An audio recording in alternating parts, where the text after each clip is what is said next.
सारी चीज़ें यहाँ पे बदल रही है। वहाँ पे लोकेशन और अदर पैरामीटर्स आ जाते हैं, आपको देखना पड़ेगा कि एजुकेशन में कौन ज़्यादा कर रहा है, इसका हल्ला बहुत कटा हुआ है। एक्चुअली आप जहाँ देख रहे हो, आप किसी कॉलेज का नाम सुन रहे हो, हर तीसरा बंदा उस कॉलेज को सेकंड नंबर पे बताने में लगा हुआ है, हर चौथा आदमी उस कॉलेज को अच्छा बता रहा है। जी जो फाइनली यार यूपी आयुष की चॉइस फिलिंग आप सभी लोग कर रहे होगे, है ना, और 4 दिन और शेष बचे हैं आपका पोर्टल बंद होने में।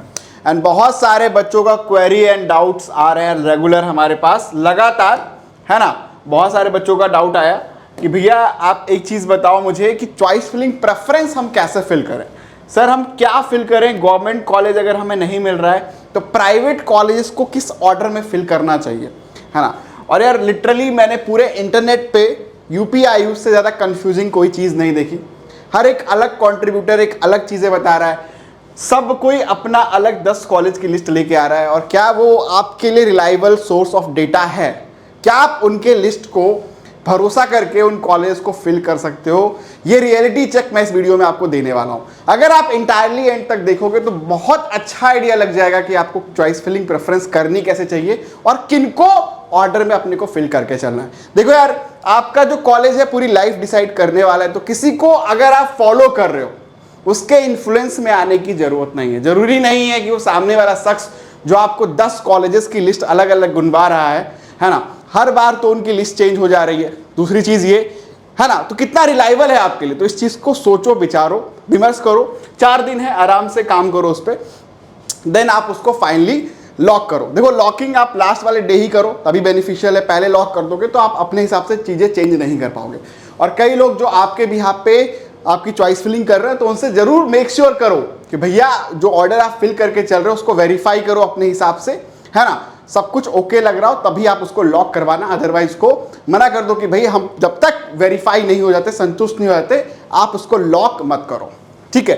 तो स्टेप बाय स्टेप समझते चलते हैं कि भैया क्या रहेगा चॉइस फिलिंग का ऑर्डर, ठीक है। गवर्नमेंट और प्राइवेट दोनों के लिए बात करेंगे। ऑलरेडी बताया हुआ है कि भैया 1 लाख रैंक से लेके, है ना, रैंक से लेके 12 लाख 13 लाख रैंक तक भी है, तो ये वीडियो आपके लिए है, ठीक है। सबसे पहले यार UP Ayush BMS government colleges, already मैंने कट ऑफ एनालिसिस में बात कर दी थी, बता दिया था कि रफली 80,000 85,000 रैंक तक है। तो बीएमएस में गवर्नमेंट कॉलेज आपको देखने को मिलेगा राउंड 1 के अंदर। हालांकि राउंड 1 से आगे राउंड 2 राउंड 3 स्टे राउंड तक चीजें चलती हैं, है ना। तो अगर आप कोई बच्चा गवर्नमेंट कॉलेज को फिल करना चाहता है, देखो आप गवर्नमेंट कॉलेज जो भी बच्चे अलाउड हैं जो यूपी के हैं तो उन सब पे ऑप्शन आएगा। तो ये 8 गवर्नमेंट कॉलेजेस हैं आयुष के लिए, है ना, आयुर्वेदा के लिए, बीएमएस के लिए, ठीक है। इनका देखिए अब लोकेशन वाइज हमने डाला हुआ है। लखनऊ सेंटर पे जो आपका एक कॉलेज है पहला, ठीक है, उसको हमने सेलेक्ट किया हुआ है। उसी हिसाब से हमने इस प्रेफरेंस को दिया हुआ है। दिल्ली के पास अगर आप देखते हो तो गवर्नमेंट कॉलेज अगर आप देखोगे दिल्ली के पास, तो एक कॉलेज है जो आपका मुजफ्फरनगर वाला कॉलेज है ना, जो आपके दिल्ली से बिल्कुल लगा हुआ है। अगर आप इलाके को देखते हो तो ललित हरी है, ठीक है। ये सब जो कॉलेज हैं वो दिल्ली के नियर बाई रीजन पे हैं। स्वामी कल्याण देवी है ना, तो ये आपका जो 6ठा नंबर का कॉलेज है, ठीक है, ये मुजफ्फरनगर वाला, तो ये दिल्ली के पास है। बाकी ये सारे कॉलेज हैं, तो आपको इसी ऑर्डर में अपने चॉइसेस को फिल करके चलना है, ठीक है। नंबर 1 पे जो आपका कॉलेज है स्टेट आयुर्वेदिक कॉलेज लखनऊ आएगा। संपूर्णानंद गवर्नमेंट आयुर्वेदिक कॉलेज आपका वाराणसी वाला जो कैंपस है, फिर आपका झांसी वाला कैंपस है, फिर आपका बरेली वाला कैंपस है, फिर आप ललित हरी को भी डाल सकते हो, पीलीभीत वाला कैंपस है। यहाँ से आप ऊपर नीचे भी कर सकते हो, स्वामी कल्याण देवी वाला कैंपस है, ठीक है। श्री राम ये श्री लाल बहादुर आपका जो प्रयागराज वाला कैंपस है, एंड देन उसके बाद आपका बांदा वाला जो कैंपस है। तो ये 8 को आप इस प्रेफरेंस में रखिए, यही एक ऑर्डर हो सकता है। हालांकि जो नीचे के 3-4 कॉलेजेस हैं इसको आप ऊपर नीचे अपने प्रेफरेंस पे कर सकते हो। चलो ये तो रहा भाई मोटा मोटा गवर्नमेंट कॉलेजेस का चॉइस फिलिंग प्रेफरेंस जो आपको फिल करके चलना है। अब एक बार जरा प्राइवेट कॉलेजेस को देख लेते हैं, और यहाँ जब मैं देखता हूँ तो बहुत सारी चीज़ें मुझे अटपटी लगती है, ठीक है। एक बार जरा हम ऑर्डर से आपको बता देते हैं। तो देखो ये है अपनी प्राइवेट कॉलेज की लिस्ट, ठीक है। अपना गुरु Gorakhnath institute of medical sciences number 1 private college हो भी क्यों ना भाई, ये आपकी यूनिवर्सिटी भी है जिससे सारे कॉलेज एफिलेटेड है, तो नो डाउट नंबर 1 आपका कॉलेज में लिस्ट में यही रहेगा। बाकी सब कुछ चेंज हो जाएगा, लेकिन ये आपका कांस्टेंट है, ये नंबर 1 पे ही रहेगा। लेकिन जैसे ही मैं नंबर 2 की रैंकिंग सर्च करता हूँ कि भाई नंबर 2 पे आपको किसको प्रेफरेंस देना चाहिए, तो यहाँ से बहुत सारे कॉन्फ्लिक्ट होने स्टार्ट होते हैं। अलग अलग यूट्यूबर्स की अलग अलग लिस्ट दिखती है, अलग अलग जो जानकार हैं वो अपनी जानकारी देते हैं, और मुझे डेटा एनालिसिस से जो समझ में आता है वो मैं आपको बताने वाला हूं, जो हम लोग स्टैट्स पे काम करके पता करते हैं। ठीक है, चलो लास्ट ईयर का कट ऑफ एनालिसिस अगर हम लोग देखते हैं यहाँ पे, है ना, कि भाई क्या रहा था, एक बार वो मैं आपको समझाता चलता हूँ देख देख के। ठीक है, ठीक है, तो ये देखो, राजश्री आयुर्वेदिक मेडिकल कॉलेज सीधा 3,93,000, है ना। Goyal Ayurvedic medical college just 3rd number पे रैंकिंग है, 4,93,000। और यहां से आप देख लो, ठीक है, यहां से आप देख लो, ये दो कॉलेज तो आपके जो है, एक आपका जो है Ayurvedic medical college and hospital, ये आपका बरेली वाला है। ठीक है, फिर उसके बाद आपका गोयल है, ये 4,93,000 पे गया हुआ है, ये 3,93,000 पे गया हुआ है। एंड देन उसके बाद सीधा 7 लाख से क्लोजिंग स्टार्ट है। ठीक है, अगले जब कॉलेज की आप लिस्ट चेक करोगे तो कॉलेज आपको 7 लाख पे मिला हुआ है, आपका रोहिलखंड वाला। RGS Ayurvedic medical college 8 lakh पे मिला हुआ है। GS Ayurvedic and medical college Hapur वाला 8,66,000 पे मिला हुआ है। श्री कृष्णा आयुर्वेदिक मेडिकल कॉलेज वाराणसी 8,66,000 पे मिला हुआ है। तो ये किस बेसिस पे रैंकिंग है? ठीक है, तो हम इस रैंक को देख के क्या प्रेडिक्ट कर सकते हैं?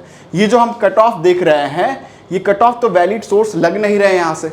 ठीक है, ये तो बिल्कुल भी वैलिड नहीं लग रहे। आप यहाँ पे क्लियरली देख सकते हो कि हो सके ये जो राजश्री आयुर्वेदिक कॉलेज है, 3,93,000 पे आपको दिख रहा हो, क्या पता बस 10 बच्चों ने ली हो, उसके बाद ये काफ़ी ऊपर रैंक तक चली गई हो, है ना। तो वी कैन नॉट प्रिडिक्ट कि भाई कट ऑफ के बेसिस पे हम लोग रैंकिंग को डिसाइड नहीं कर सकते हैं। ठीक है, हम कट ऑफ के बेसिस पे बिल्कुल भी रैंकिंग को डिसाइड नहीं कर सकते हैं।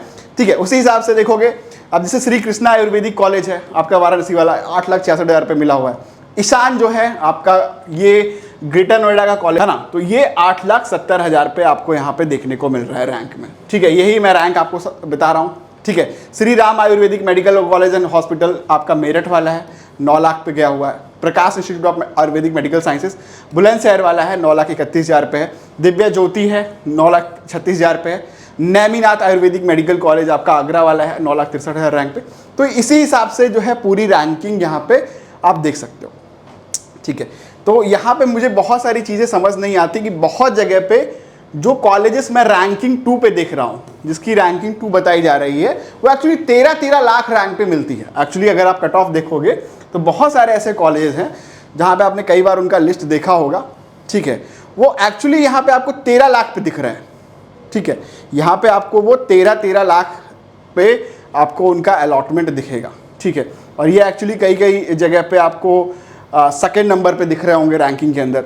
तो जो भी रैंकिंग का सिस्टम है ये टोटली स्कैम सिस्टम है, आप सीधा समझो ये, क्योंकि जो कॉलेज एक्चुअली 13 लाख पे मिल रहा है वो सेकेंड नंबर पे कैसे हो गया? ठीक है, तो बहुत जगह पे मैं ये देख रहा हूँ कि जो एक्चुअल कॉलेज हैं, जो जेम्स कॉलेज हैं, जो जिनको लेना चाहिए, वो हाईलाइट हो ही नहीं रहे हैं, है ना। हालांकि कुछ कॉलेजेस को बहुत ज़्यादा प्रमोट किया जा रहा है, कुछ यूट्यूबर्स द्वारा, कुछ अलग इन्फ्लुएंसर्स द्वारा एडवर्टीजमेंट चलाई जा रही है। एक्चुअली आप समझो कि एडवर्टीजमेंट की रिक्वायरमेंट किसको है? कौन एडवर्टीजमेंट करेगा इन कॉलेज के अंदर? वही एडवर्टीजमेंट करेगा ना जिसको डिफिकल्टी होती है, ठीक है, अपने चीज़ों को फुलफिल करने में। कोई भी कॉलेज अगर आप सेलेक्ट करते हो तो इंपॉर्टेंट पैरामीटर्स क्या होने चाहिए? कैसे आप जानोगे कि जो मैं कॉलेज लेने जा रहा हूँ वो मेरे लिए एक्चुअली फ्रूटफुल है कि नहीं? तो पैरामीटर्स ऑफ चॉइस फिलिंग सबसे इंपॉर्टेंट होता है। कट ऑफ पहले नंबर पे, लेकिन यहाँ क्या है, कट ऑफ में ही फ्लॉड है। ठीक है, कट ऑफ में ही फ्लॉड है भाई। 1.5 लाख रैंक के ऊपर, 7.5 लाख रैंक के नीचे सब कुछ बराबर है। ऐसा हो सकता है कि भाई जो 1.5 लाख रैंक वाला बच्चा है और 7.5 लाख रैंक वाला बच्चा है, दोनों बराबर है, लेकिन यूपी के अंदर जो कॉलेजेस का अलॉटमेंट है वो यही बता रहे हैं कि ये दोनों बराबर हैं। तो हमें कट ऑफ से कुछ भी आइडिया नहीं लगेगा। दूसरा इंपॉर्टेंट पैरामीटर जो है वो फीस है। ठीक है, किसी भी कॉलेज को फिल करने के लिए आपका फीस बहुत इंपॉर्टेंट पैरामीटर होता है। आपको देखना पड़ेगा कि भाई आपके लिए वैल्यू फॉर मनी कौन सा कॉलेज है। कई ऐसे कॉलेज हैं जो एक्स्ट्रा शुल्क आपसे वसूल लेते हैं, तो फीस इंपॉर्टेंट है। तीसरा सबसे इंपॉर्टेंट है लोकेशन। देखो, लोकेशन अच्छा होगा तभी कॉलेज का पेशेंट फ्लो भी अच्छा होगा। ठीक है, अगर कॉलेज जो है बिल्कुल खेतों में जाके, बहुत सारे ऐसे कॉलेजेस हैं जो लिटरली आउटस्कर्ट्स में है, ऐसी जगहों पे हैं जहां पे तो आपको चलते फिरते इंसान भी नजर नहीं आने वाले, तो पेशेंट्स कैसे आएंगे आपके पास? ठीक है, लोकेशन। चौथी इंपॉर्टेंट चीज आपका है एस्टैब्लिशमेंट ईयर। कॉलेज कब एस्टैब्लिश हुआ था, सबसे ज्यादा इंपॉर्टेंट फैक्टर आता है। ठीक है, ऐसा ना हो कि भाई पहले दूसरे बैच में आप पढ़ रहे हो, एटलीस्ट 5 से 6 बैचेस उस कॉलेज से निकले हुए हो, तभी आप उस कॉलेज को रखें। सीट्स अवेलेबल है कि नहीं, ये भी बड़ा इंपॉर्टेंट फैक्टर होता है एक ट्रस्ट के लिए कि भाई अगर पीजी सीट्स अवेलेबल हैं देन डेफिनेटली कॉलेज अच्छा है ना। अब सबसे इंपॉर्टेंट है hostel, hospital and college reputation. ये 3 फैक्टर हैं जो किसी भी कॉलेज को डिसाइड करते हैं कि एक्चुअली वो कॉलेज अच्छा है कि नहीं है। कॉलेज का हॉस्टल इंपॉर्टेंट पैरामीटर है, हॉस्पिटल पेशेंट फ्लो है ना, बहुत कुछ डिसाइड करता है, ठीक है, और कॉलेज का रेपुटेशन ये भी इंपॉर्टेंट फैक्टर है। फिर आपका इंफ्रा है, जो पेशेंट फ्लो मैंने आपको बताया ये हॉस्पिटल का ही पार्ट है ना, किस तरीके से उसको रन कर रहे हैं। तो ये 10 पैरामीटर्स आपको हर कॉलेज का चेक करके ही उसको चॉइस फिलिंग प्रेफरेंस में डालना है, ठीक है। गलती से भी ये नहीं करना है कि भैया हमने जो है सुना है कि नंबर 2 पे वो भैया उसकी रैंकिंग बता रहे हैं तो मैं नंबर 2 पे इसको फिल कर दूंगा। आप नंबर 2 पे उसको फिल कर दो, लेकिन फिर आप ये भी जान लो कि भाई उसकी एक्चुअली कट ऑफ तो 13 लाख गई हुई है, तो वो अगर आपकी रैंक 3.5 लाख है, ठीक है, और किसी की रैंक जो है 12 लाख है, तो आप उसके साथ पढ़ोगे क्या? तो आप ये भी तो देखो कि मैं जो कॉलेज फिल कर रहा हूं उसका कट ऑफ भी एक्चुअली क्या जा रहा है। हाँ, कट ऑफ के नाम पे काफ़ी सारी चीज़ें यहाँ पे बदल रही है, तो वहाँ पे लोकेशन और अदर पैरामीटर्स आ जाते हैं। आपको देखना पड़ेगा कि भाई एडवर्टीजमेंट कौन ज़्यादा कर रहा है, किसका हल्ला बहुत कटा हुआ है। एक्चुअली आप जहाँ देख रहे हो आप उसी कॉलेज का नाम सुन रहे हो, हर तीसरा बंदा उस कॉलेज को सेकेंड नंबर पर बताने में लगा हुआ है, हर चौथा आदमी उस कॉलेज को अच्छा बता रहा है। एक्चुअली जो अच्छे कॉलेजेस हैं, ऐसे हिडन कॉलेजेस हैं, मैं एनसीआर के आसपास लोकेशन की बात करता हूँ, जो दिल्ली से लगे हुए इलाके हैं, ठीक है, मेरठ हो गया है ना, तो इन कॉलेजेस ने अपना प्रमोशन तक नहीं किया है। मैंने ये जितने सो कॉल्ड यूट्यूबर्स हैं जो इस बात को लेके आ रहे हैं, मैंने उनके लिस्ट में इन कॉलेज का नाम नहीं देखा। लिटरली मैं शॉक्ड हो गया कि भाई उन कॉलेज का लिस्ट में नाम तक नहीं था। तो इन सब चीज़ों का आपका ध्यान रखना पड़ेगा। बाकी जो भी आप डिसाइड कर रहे हो अपना ऑर्डर आप सोच समझ लो, है ना। और अगर आपको परेशानी है, समस्या है, ठीक है, तो आई वुड रेकमेंड कि आप एक बार पेड काउंसलिंग की तरफ भी देख सकते हो। करियर कनेक्ट सर्विसेज एक ऑथराइज्ड प्लेटफॉर्म है जो पिछले 10 सालों से काउंसलिंग करवा रहा है ना। तो हम लोग ये 10 के 10 पैरामीटर्स पे आपकी हेल्प करेंगे और बहुत ही नॉमिनल चार्ज हम लोग करते हैं, ठीक है। जो भी ये फ्री की बात करते हैं ज़रूर वो आपका एडमिशन ऐसी जगह कराएंगे जहाँ से उनका टाई अप है, ठीक है, वो हम नहीं करते हैं। हम लोग ऑथेंटिक इन्फॉर्मेशन देते हैं, गाइडेंस का चार्ज लेते हैं। तो जो बच्चों को बेसिक डाउट है वो 99 वाला प्लान जरूर ज्वाइन करिए। बहुत सारे बच्चे ऑलरेडी इनरोल्ड हुए हैं इस प्लान में, आप भी बेनिफिट उठाइए, जल्दी ही ये ऑर्डर क्लोज हो सकता है, ठीक है। लिमिटेड सीट्स ही है 99 वाले प्लान में। इसमें क्या ऑफर है भाई, वन टाइम आपको मेंटर कॉल सपोर्ट मिल जाएगा और चैट सपोर्ट वगैरह की फैसिलिटी इसमें अनलिमिटेड रहती है। सारे अलर्ट्स मिलते हैं। बहुत सारे ऐसे लोग आए जिनको पता ही नहीं था कि भाई सिक्योरिटी अमाउंट की डेट्स क्या होती हैं, कैसे कैसे क्या काम करता है, राउंड 2 में अपग्रेडेशन कैसे काम करेगा, स्टे राउंड्स में किस तरीके से जाया जाएगा। तो ये सारी इन्फॉर्मेशन टाइम टू टाइम आपसे शेयर किया जाएगा, ठीक है। बाकी जो लोग भी वीडियो देख रहे हैं, है ना, चैनल का ग्रुप एक दे दूंगा व्हाट्सएप का, उसको जरूर ज्वाइन कर लेना। वहाँ पे भी आपको फ्री बहुत सारे नोटिफिकेशंस मिलेंगे, ठीक है। तो उसका लिंक मैं डिस्क्रिप्शन में दे दूंगा, फ्री ऑफ कॉस्ट है, उस पर कोई पैसा नहीं है, उसको जरूर आप लोग ज्वाइन कर लीजिएगा, ठीक है। दूसरा ये जो चॉइस फिलिंग प्रेफरेंस लिस्ट हमसे चाहते हैं, गवर्नमेंट प्राइवेट दोनों का सारे कोर्सेस मिला के 499 के अंदर है। इसमें ऑर्डर काउंसलर आपसे डिस्कस करेंगे, पहले 1 से 1.5 घंटे का कॉल होगा, उसके बाद आपकी चॉइस फिलिंग आपके हिसाब से हम लोग प्रिपेयर करेंगे, है ना, एंड देन आपको ये चॉइस फिलिंग प्रेफरेंस शीट भेज दी जाएगी। तीसरा ये प्लान है हमारा उन बच्चों के लिए जिनको काउंसलिंग का कोई भी आइडिया नहीं है, ठीक है, वो कुछ भी नहीं जानते काउंसलिंग के लिए, वो हमारा 999 वाला प्लान ज्वाइन कर सकते हैं। उसमें पूरी हैंड होल्डिंग हमारी तरफ से की जाएगी और उनको बेस्ट दिलवाने की जिम्मेदारी भी हमारी है। आई होप सो गाइस कि आपको चीज़ें समझ में आई होंगी।